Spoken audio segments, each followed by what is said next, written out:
আসসালামু আলাইকুম, আমি মাসারুল ইসলাম শাওন। স্টোরি টেলিং বাই শাওনের আজকের আয়োজনে আপনারা শুনতে পাবেন জনপ্রিয় কথা সাহিত্যিক হুমায়ুন আহমেদের মিসির আলী সিরিজের প্রথম উপন্যাস দেবীর শেষ পর্ব। আমরা আগে প্রচার করেছি দেবীর প্রথম এবং দ্বিতীয় পর্ব। যারা দেবীর প্রথম এবং দ্বিতীয় পর্ব শোনেননি তাদেরকে আমরা রিকোয়েস্ট করব আগে প্রথম এবং দ্বিতীয় পর্বটি শুনে এই শেষ পর্বটি শুনবেন। তা না হলে ঘটনার ধারাবাহিকতা বজায় থাকবে না। এবং আরেকটা বিষয় আমরা বলতে চাই, সেটা হচ্ছে আমরা মিসির আলী সিরিজের এর পরবর্তী কোন ঘটনাটি বা কোন উপন্যাসটি আপনাদের শোনাবো সেগুলো আমরা আপনাদেরকে জানিয়ে দেব। আপনারা আমাদের গ্রুপে, পেজে, ইউটিউবের কমিউনিটিতে লক্ষ্য রাখবেন, সেখানে আপনারা আপডেট পাবেন। তাছাড়াও আপনারা যদি চান যে আমি আপনাদের আপনাদের পছন্দের কোনো উপন্যাস পড়ে শোনাই, সেক্ষেত্রে অবশ্যই আপনারা আমাকে সেই উপন্যাসটি সাজেস্ট করবেন। আমি আমার সাধ্যমতো চেষ্টা করব সেই উপন্যাসটি আপনাদের সামনে ভালোভাবে প্রেজেন্ট করার জন্য। আমরা সাধারণত ভূতের ঘটনায় আপনাদের শুনিয়ে থাকি। আমাদের একটা ভিন্ন ধর্মীর প্রচেষ্টা হচ্ছে এই মঙ্গলবারের এই আয়োজনটি। আপনারা আমরা একটা পোলের ব্যবস্থা করেছিলাম আমাদের গ্রুপে, সেখানে আপনারা বলেছেন যে আমরা যাতে মঙ্গলবার দিনে এপিসোডটি প্রচার করি। সেই উদ্দেশ্যে আজকে আপনাদের সাথে এই ঘটনাটি শেয়ার করা। অনেক কথা বলে ফেললাম, আর কথা না বাড়িয়ে চলুন শুনে আসি দেবীর শেষ পর্ব। মিসির আলী বললেন, আমাকে একটু চা খাওয়াও। আর শোনো, তোমাদের একটা কাজের ছেলে আছে নাকি? ওকে পাঠাও তো আমার কাছে। ওকে কি জন্যে? কয়েকটা কথা জিজ্ঞেস করব। মিসির আলী সেই কাজের ছেলে জিতুর সাথে কথা বলছেন। মিসির আলী জিজ্ঞেস করলেন, কি নাম? জিতু মিয়া। দেশ কোথায়? টাঙ্গাইল। শুনলাম দুই একদিন আগে তুমি নাকি রাতের বেলা কি একটা দেখে ভয় পেয়েছো। যে পাইছি। কি দেখেছো? পাকের ঘরে একজন মেয়ে মানুষ হাঁটাচলা করতেছে। সুন্দরী? যে খুবই সুন্দর। রান্নাঘরে তো বাতি জ্বালানো ছিল, তাই না? যে না। অন্ধকারে তুমি মানুষ কিভাবে দেখলে? জিতু মিয়া নিশ্চুপ। আমার মনে হয় জিনিসটা তুমি স্বপ্নে দেখেছো। জিতু মিয়া তখনও নিশ্চুপ। আচ্ছা জিতু মিয়া, তুমি যাও। শোনো, এক প্যাকেট সিগারেট নিয়ে এসো আমার জন্য। ক্যাপেস্টান। নাও, টাকাটা নাও। জিতু মিয়া চলে গেল। রানু ছোট্ট একটা নিঃশ্বাস ফেলে বলল, ইউনিভার্সিটির সব মাস্টাররাই কি আপনার মতো বুদ্ধিমান? না, আমার নিজের বুদ্ধি একটু বেশি। আচ্ছা, এখন যে খুটখাট শব্দ শোনা যাচ্ছে, ওই শব্দটার কথাই কি আনিস সাহেব আমাকে বলেন? রানু জবাব দিল না। মিসির আলি কান পেতে শুনলেন। শব্দটা তো বেশ স্পষ্ট। রান্নাঘর থেকে আসছে না? হুম। এই শব্দটার কথাই আনিস সাহেব বলেন, তাই না? বোধ হয়। আপনি রান্নাঘর দেখবেন? আপনি যাওয়া মাত্রই শব্দ থেমে যাবে। শব্দটা বেশিরভাগই রান্নাঘরে হয়। জি। ইঁদুর মরা কিছু, মানে ইঁদুর মারার কিছু বিষ ছড়িয়ে দিও, আর শব্দ হবে না। ওটা ইঁদুরের শব্দ। রান্নাঘরে খাবারের লোভে ঘোরাঘুরি করে, সেজন্যই শব্দটা বেশি হয় রান্নাঘরে। বুঝলে? হুম। যুক্তিটা পছন্দ হচ্ছে না মনে হয়। যুক্তি ভালোই। আরেক কাপ চা খাবেন? না, এখন উঠবো। আনিস সাহেব মনে হয় আজকে আর আসবেন না। না, আপনি আরেকটু বসুন, আপনাকে একটা গল্প বলবো। আজ আর না রানু, মাথা ধরেছে। মাথা ধরলেও আপনাকে শুনতে হবে। বসুন, আমি চা আনছি। প্যারাসিটামল খাবেন? ঠিক আছে। চা আনবার আগেই আনিস এসে পড়ল। তার অফিসে নাকি কি একটা ঝামেলা হয়েছে। 10,000 টাকার একটা চেকের হিসেবের গন্ডগোল। চেকটা ইস্যু হয়েছে আনিসের অফিস থেকে। আনিসের চোখে মুখে ক্লান্তি। মিসির আলী বললেন, আপনি বিশ্রাম টিশ্রাম করুন, আমার জন্য ব্যস্ত হবেন না। আমি রানুর কাছ থেকে একটা গল্প শুনবো। কি গল্প? জানি না কি গল্প। ভয়ের কিছু হবে। রানু বলল, না ভয়ের না। তুমি গোসল টোসল সেরে এসে চা খাও। আমি গল্পটা শুনতে পারবো না? না, সব গল্প সবার জন্য না। আনিসের কপালে সূক্ষ্ম ভাঁজ পড়ল। সে কিছু বলল না। বাথরুমে ঢুকে পড়ল। রানু তার গল্প শুরু করলো খুব শান্ত গলায়। মিসির আলী তাকে তীক্ষ্ণ দৃষ্টিতে লক্ষ্য করতে লাগলেন। এটা রানুর দ্বিতীয় গল্প। রানু বলছে, আমার তখন মাত্র বিয়ে হয়েছে, সপ্তাহখানেকও হয়নি। সেই সময় এক কাণ্ড হলো। আমার বিয়ে হয়েছিল শ্রাবণ মাসের 6 তারিখে। ঘটনাটা ঘটলো শ্রাবণ মাসের 14 তারিখ। সকালবেলা আমার এক মামা শ্বশুর এসে ওকে নিয়ে গেলেন মাছ মারতে। নৌকায় করে মাছ মারা হবে। নৌকা বড় গাং দিয়ে যাবে সোনাপোতার বিলে। বড়শি ফেললেই সেখানে বড় বড় বোয়াল মাছ পাওয়া যায়। বর্ষাকালে বোয়ালের কোনো স্বাদ নেই জানেন তো, কিন্তু সোনাপোতার বোয়ালে বর্ষাকালেই নাকি সব থেকে বেশি তেল হয়। দুপুরের পর থেকেই হঠাৎ করেই খুব দিন খারাপ হলো। বিকেল থেকে বাতাস বইতে লাগলো। আমরা সবাই চিন্তিত হয়ে পড়লাম। ওরা আর ফেরে না। সন্ধ্যার পর থেকে শুরু হলো প্রচন্ড ঝড়। বাড়িতে কান্নাকাটি পড়ে গেল। আমাদের বাড়িটা হচ্ছে কাঠের, কাঠের দোতলা। আমি একা একা দোতলায় উঠে গেলাম। দোতলার কোণার দিকের একটা ঘরে আজে বাজে জিনিস রাখা হয়, স্টোর রুমের মতো। কেউ সেখানে যায় টায় না। আমি ঘরে ঢুকে দরজা বন্ধ করে কাঁদতে শুরু করলাম। তখন হঠাৎ একটা মেয়ের কথা শুনতে পেলাম। মেয়েটা খুব নিচু স্বরে বলল, সোনাপোতার বিলে ওদের নৌকা ডুবে গেছে, কিছুক্ষণ আগেই ডুবেছে। এটা শোনার পর আমি অজ্ঞান হয়ে যাই। মিসির আলি বললেন, এইটুকুই গল্প? হ্যাঁ। গল্পের কোনো বিশেষত্ব লক্ষ্য করলাম না। বিশেষত্ব হচ্ছে সেদিন সন্ধ্যায় ওদের সত্যি সত্যি নৌকাডুবি হয়েছিল। এর কোনো ব্যাখ্যা আছে আপনার কাছে? আছে।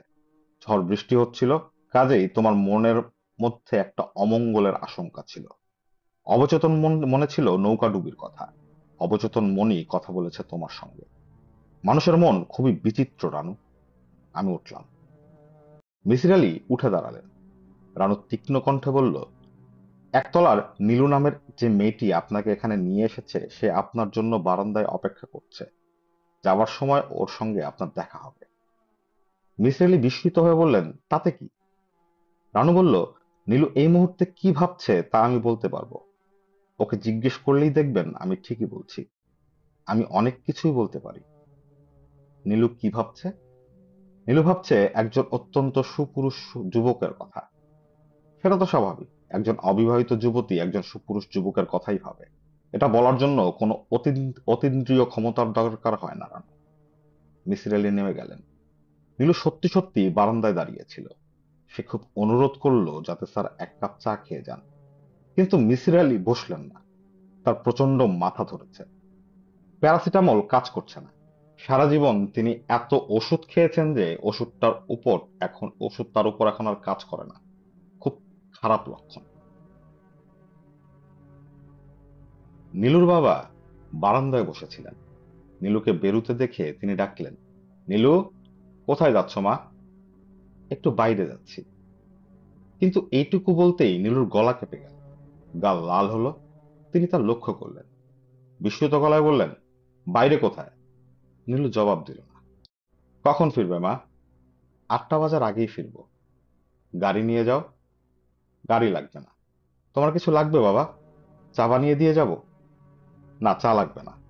একটু সকাল সকাল ফিরিস মা, শরীরটা ভালো না। সকাল সকালে ফিরবো বাবা। বিকেলের আলো নরম হয়ে এসেছে। সবকিছু দেখতে অন্যরকম লাগলো নীলুর চোখে।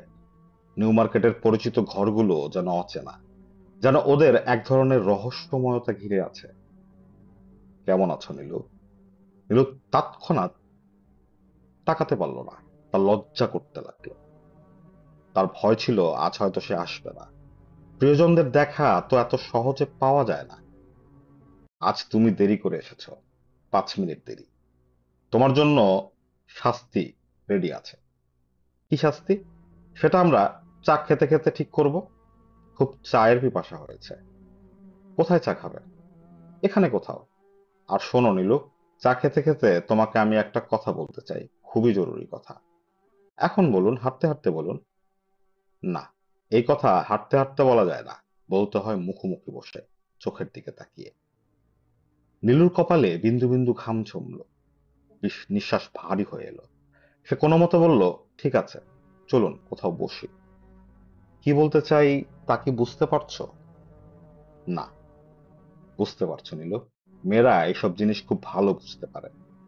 নীলুর গা কাঁপতে লাগলো। অন্য এক ধরনের আনন্দ হচ্ছে, অন্য এক ধরনের সুখ। মনে হচ্ছে পৃথিবীতে এখন আর কেউ নেই, চারদিকে সীমাহীন শূন্যতা। শুধু তারা দুইজন হাঁটছে, হেঁটেই চলছে। কেমন যেন এক ধরনের কষ্ট হচ্ছে বুকের মধ্যে। ওরা একটা রেস্টুরেন্টে গিয়ে বসলো। চায়ের সঙ্গে আর কিছু খাবে? না। খাও না, কিছু খাও। সে বয়কে ডেকে কি যেন বলল। নীলু শুনতে পেল না। কোনো কিছুতেই তার মন বসছে না। সব তার কাছে অস্পষ্ট লাগছে। কি নীলু, কিছু বলো। চুপ করে আছো কেন? কি বলবো? যা ইচ্ছা বলো। নীলু ইতস্ত করে বলল, আপনি ওই বিজ্ঞাপনটা আবার দিয়েছেন কেন? সে হাসলো শব্দ করে। দেখেছো বিজ্ঞাপনটা? হ্যাঁ। মন খারাপ হয়েছে? নীলু কিছু বলল না। বলো, মন খারাপ হয়েছে? হ্যাঁ। সে আবার শব্দ করে হাসলো। তারপর ফুর্তিবাজের ভঙ্গিতে বলল, আমি পত্রিকা অফিসে টাকা দিয়ে রেখেছিলাম। কথা ছিল প্রতি মাসে 2 বার করে ছাপবে। তোমার সঙ্গে দেখা হবার পর তার আর প্রয়োজন ছিল না, কিন্তু সেটা বলা হয়নি। আগামীকাল বন্ধ করে দেব। এখন খুশি তো? নীলু জবাব দিল না। বলো, এখন তুমি খুশি?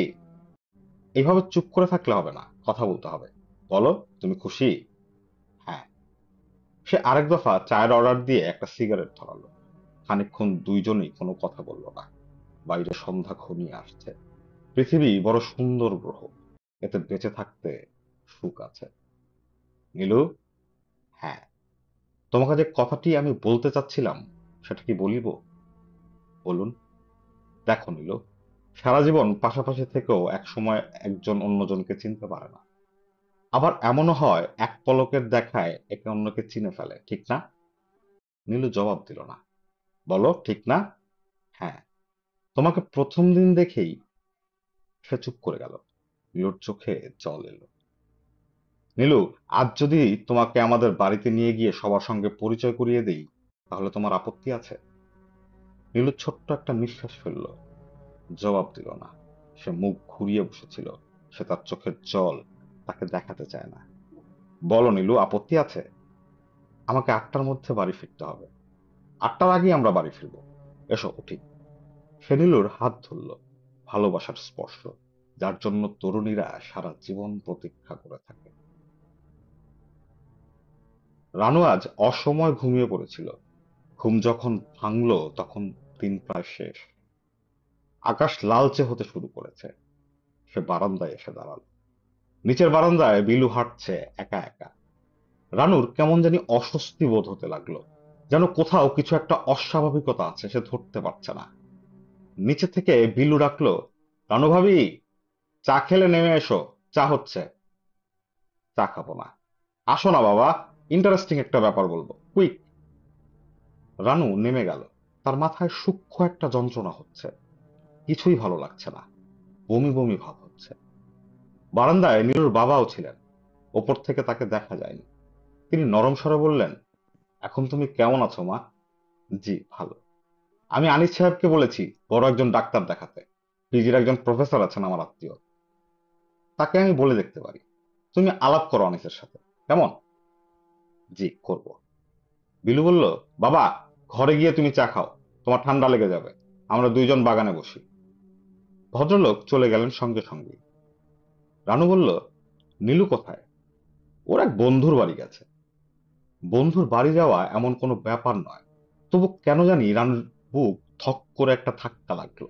হোতা এক ধরনের যন্ত্রণা হতে লাগলো মাথায়।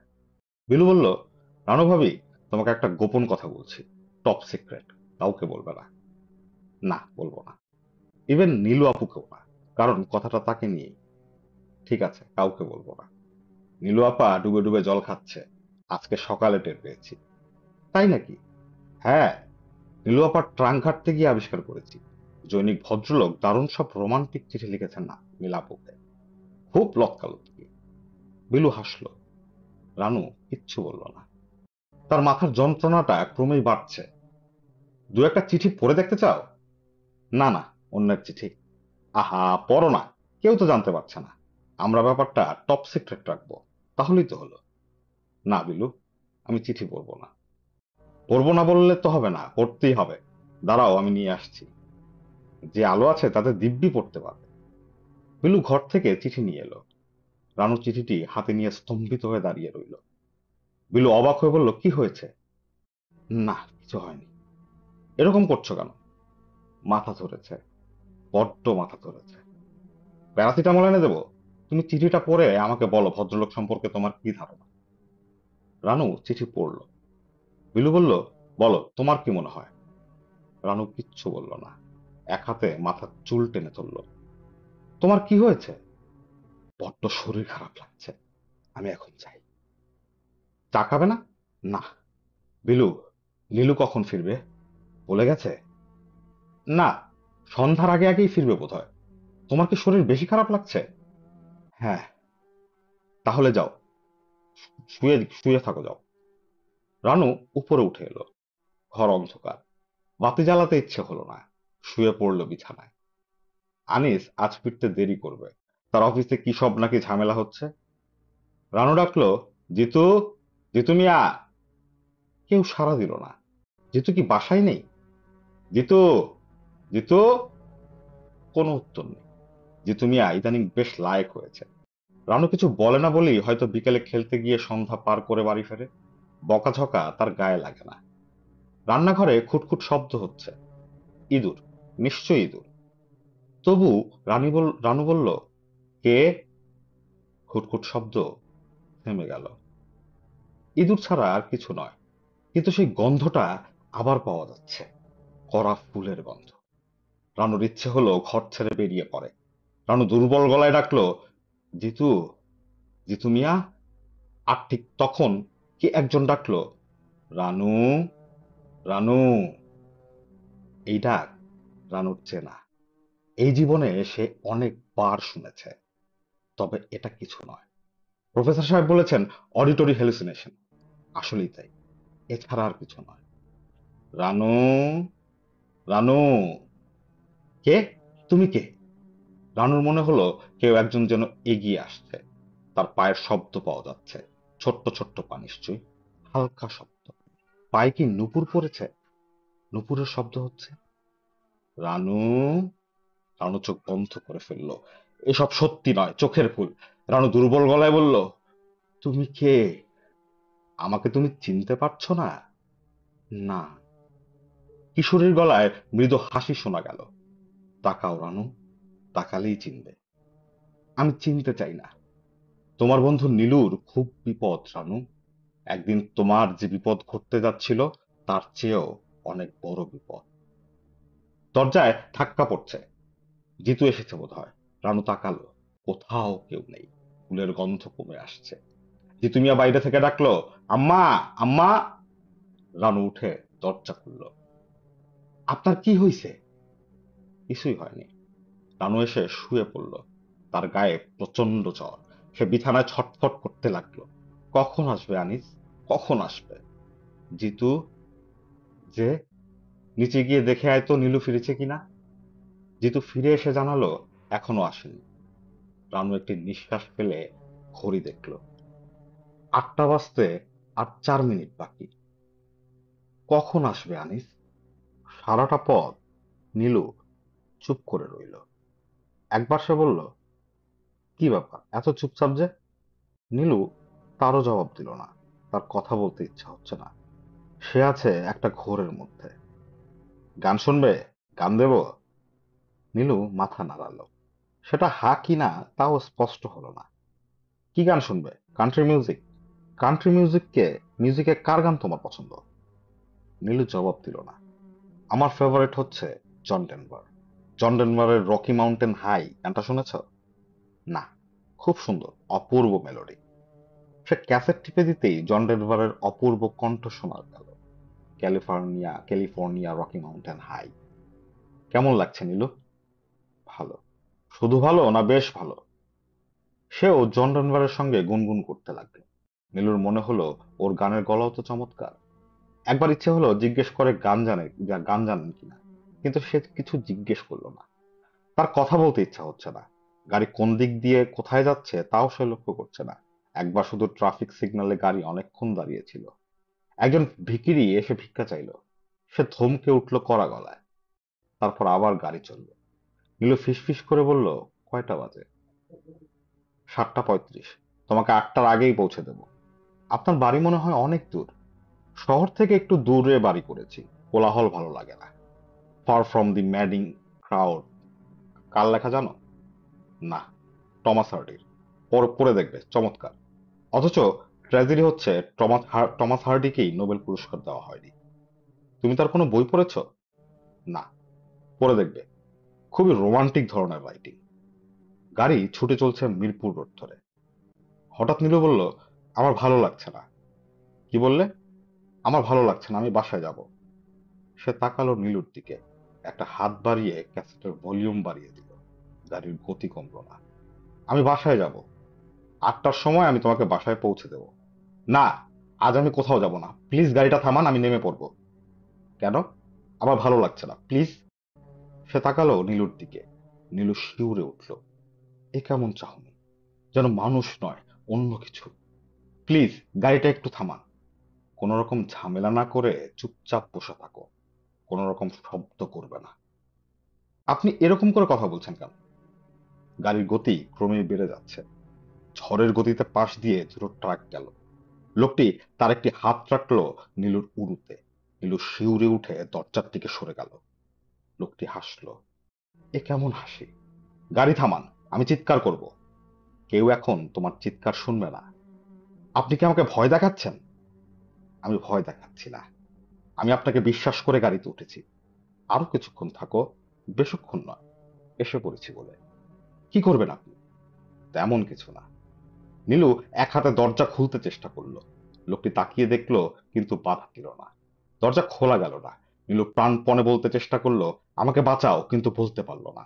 প্রচুর ঘামতে লাগলো। প্রচন্ড তৃষ্ণা বোধ হলো। আনিস এলো রাত 8:30টায়। ঘর অন্ধকার। কারো কোনো সাড়া শব্দ নেই।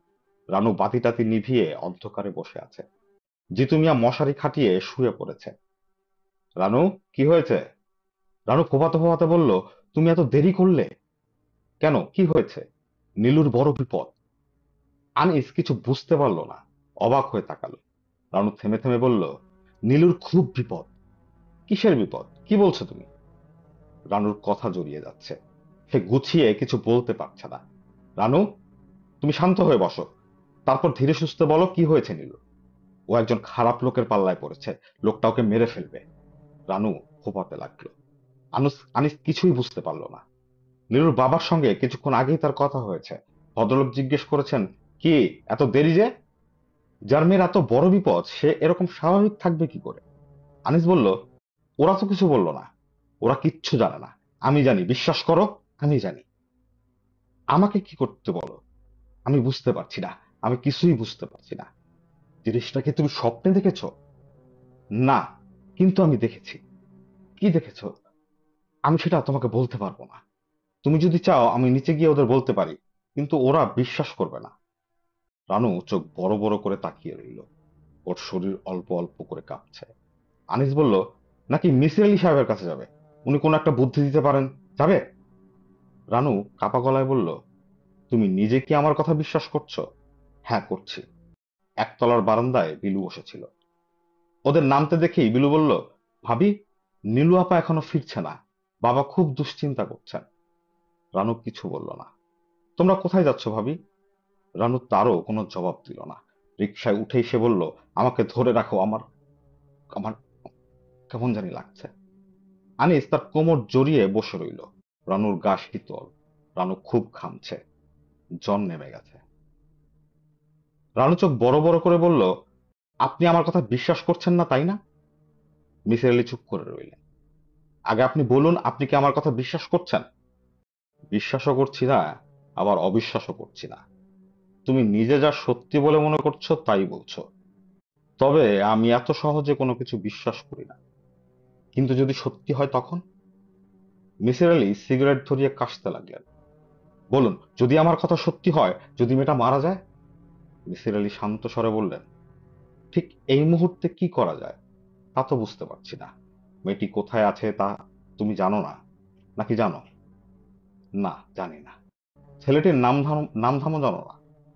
ছেলেটি দেখতে খুব সুন্দর, আমার এরকম মনে হচ্ছে।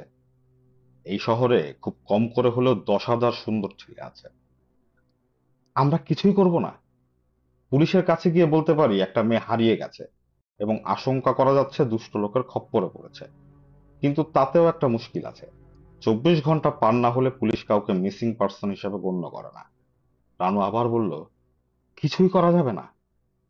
মিসির আলী গম্ভীর মুখে সিগারেট টানতে লাগলেন। তিনি লক্ষ্য করলেন রানুর চোখ মুখ শক্ত হয়ে উঠেছে।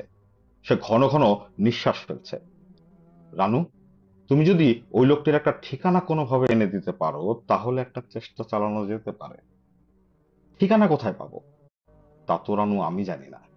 যেভাবে খবরটি পেয়েছো সেভাবেই যদি পাও। রানু উঠে দাঁড়ালো। মিসির আলি সাহেব বললেন, যাচ্ছ নাকি?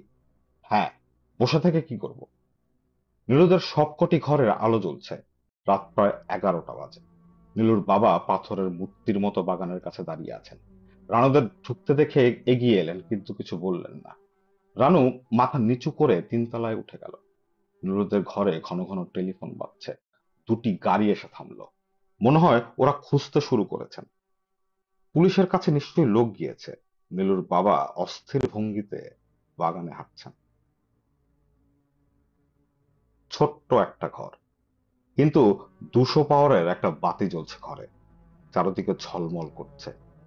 লোকটি একটা চেয়ারে বসে আছে। নীলু লোকটির মুখ দেখতে পাচ্ছে না, কারণ লোকটি বসে আছে তার পেছনে।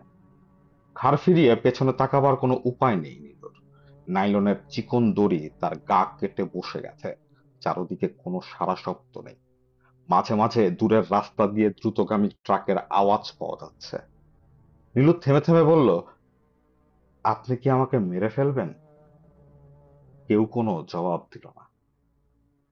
আমি আপনার কোনো ক্ষতি করিনি, কেন আমাকে ভয় দেখাচ্ছেন? প্লিজ আমাকে যেতে দিন। আমি কাউকে কিছু বলবো না। কেউ আপনার কথা জানবে না। পেছনের চেয়ার একটু নড়ে উঠল। ভারী গলায় লোকটা কথা বলল, কেউ জানলেও আমার কিচ্ছু যায় আসে না। কেন আপনি এরকম করছেন? আমি একজন অসুস্থ মানুষ। মাঝে মাঝে আমাকে এরকম করতে হয়। আপনি কি আমাকে মেরে ফেলবেন? কোনো জবাব পাওয়া গেল না। লোকটি হাত বাড়িয়ে বাতি নিভিয়ে দিল। চারদিকে ঘন অন্ধকার। নীলু চাপা স্বরে ডাকলো, মা, মা গো! চুপ করে থাকো, কথা বলবে না। কেন এরকম করছেন আপনি? আমি একজন অসুস্থ মানুষ। পৃথিবীতে কিছু অসুস্থ মানুষ থাকে। আপনি কি আমার মতো আরো অনেক মেয়েকে এইভাবে ফাঁদে এনেছেন? কোনো জবাব পাওয়া গেল না। লোকটি এগিয়ে এসে নীলুর গায়ে হাত রাখলো। এই কি সেই ভালোবাসার স্পর্শ? নীলু ডাকলো, মা, মা গো! চুপ করে থাকো। আপনি মানুষ না অন্য কিছু? বেশিরভাগ সময়ই আমি মানুষ থাকি, মাঝে মাঝে অন্যরকম হয়ে যায়। লোকটি শব্দ করে হাসলো। কি কুৎসিত হাসি! ঘরে একটুও বাতাস নেই, দম বন্ধ হয়ে আসছে। নীলু প্রাণপণে তার একটা হাত ছুটিয়ে আনতে চেষ্টা করছে। যতই চেষ্টা করছে দড়িগুলো ততই যেন কেটে কেটে বসে যাচ্ছে। কেন কেন আপনি এরকম করছেন? বলেছি তো নীলু, অনেকবার বললাম তোমাকে, আমি অসুস্থ। কি করবেন আপনি? অন্যদের যা করেছি তাই করব। কি করেছেন অন্যদের? লোকটি হেসে উঠল। নীলু কাতর স্বরে বলল, আপনি দয়া করুন, আমি আপনার পায়ে পড়ি, প্লিজ। আমি আপনার কথা কাউকে বলবো না। তা কি হয়? বিশ্বাস করুন, আমি আমার কথা রাখি। কাউকে আমি আপনার কথা বলবো না। লোকটি ফিরে যাচ্ছে। নীলু কি বেঁচে যাবে? লোকটি কি তাকে ছেড়ে দেবে? নীলু গুছিয়ে গুছিয়ে চিন্তা করতে পারছে না। সব কেমন যেন জট পাকিয়ে যাচ্ছে। লোকটি একটা ড্রয়ার খুলল। ঘর অন্ধকার।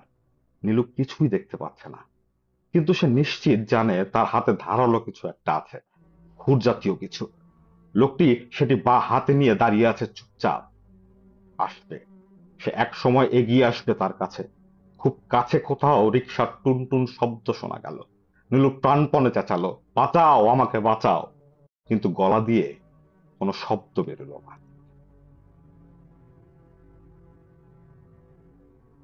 রাত বাড়ার সাথে সাথে রানুর অবস্থা খারাপ হতে লাগলো। বারবার বলতে লাগলো, উফ, বড্ড গরম লাগছে। আনিস সমস্ত দরজা জানালা খুলে দিল, ফ্যান ছেড়ে দিল। তবুও তার গরম কমলো না। রানু কাতর স্বরে বলল, তুমি আমাকে ধরে থাকো, আমার বড্ড ভয় লাগছে।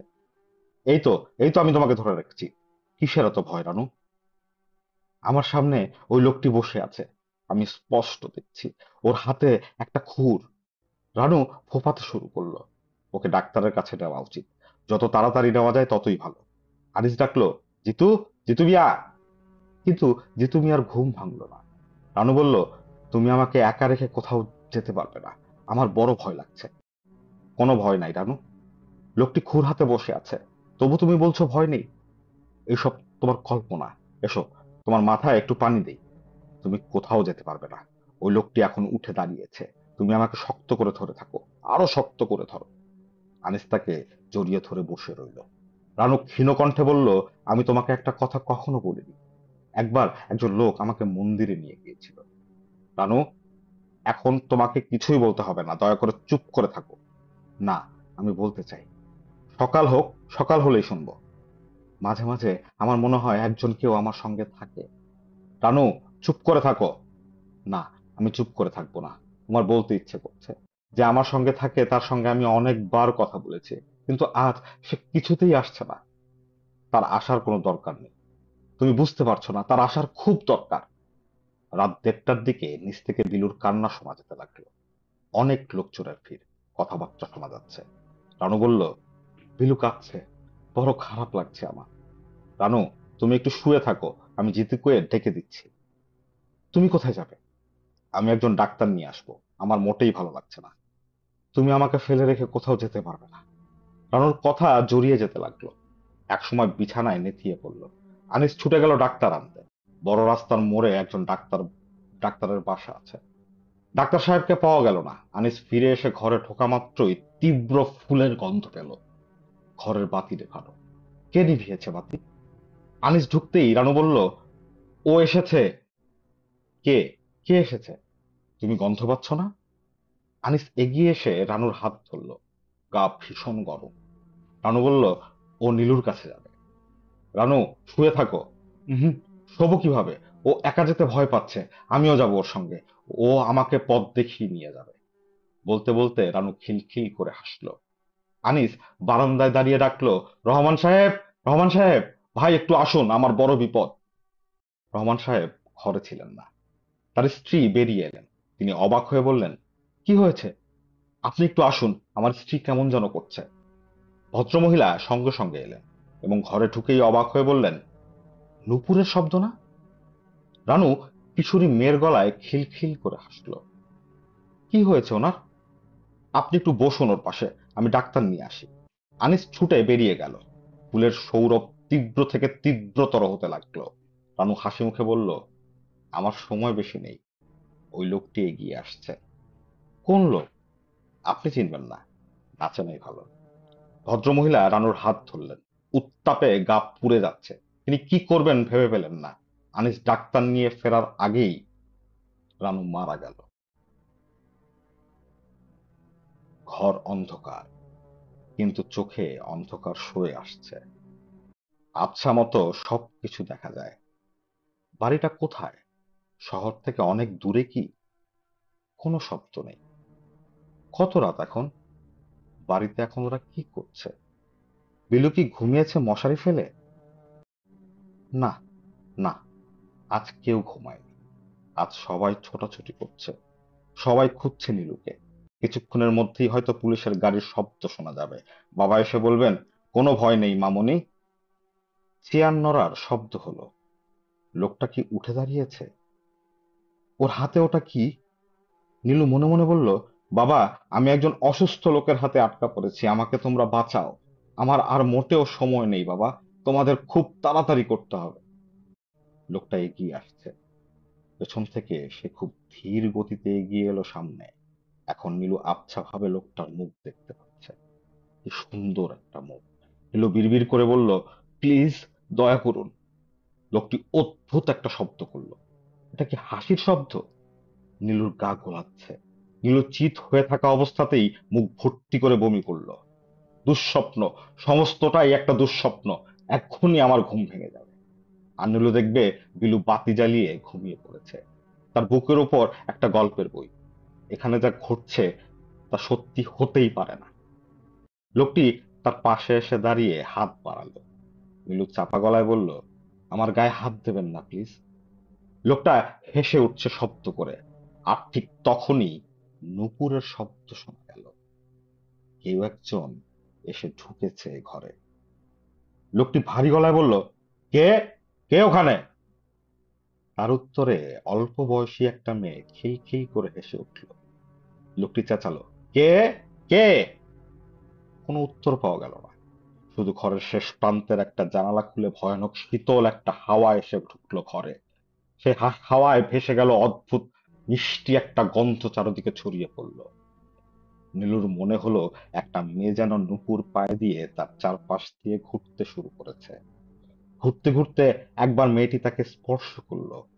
আর তখনই নীলুর মনে হলো আর কোনো ভয় নেই।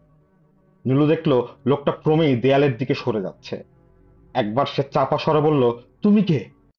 মিষ্টি একটা হাসি শোনা গেল তখন। ফুলের গন্ধ আরো তীব্র হলো।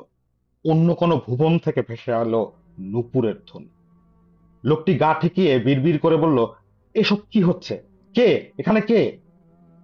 কেউ তার কথার জবাব দিল না। একটা দুষ্ট মেয়ে শুধু হাসতে লাগলো। ভীষণ দুষ্টু একটা মেয়ে। তার পায়ে নূপুর, তার গায়ে অপার্থিব এক ফুলের গন্ধ। মেয়েটি এবার দুই হাত বাড়িয়ে এগিয়ে যাচ্ছে লোকটির দিকে। লোকটির কর্কশ কণ্ঠ শোনা গেল, এসব কি? কি হচ্ছে? কে? কে? তার উত্তরে সমস্ত ঘরময় মিষ্টি খিলখিল হাসি ছমছম করতে লাগলো। লোকটা চাপা গলায় বলে উঠলো, আমাকে বাঁচাও, বাঁচাও।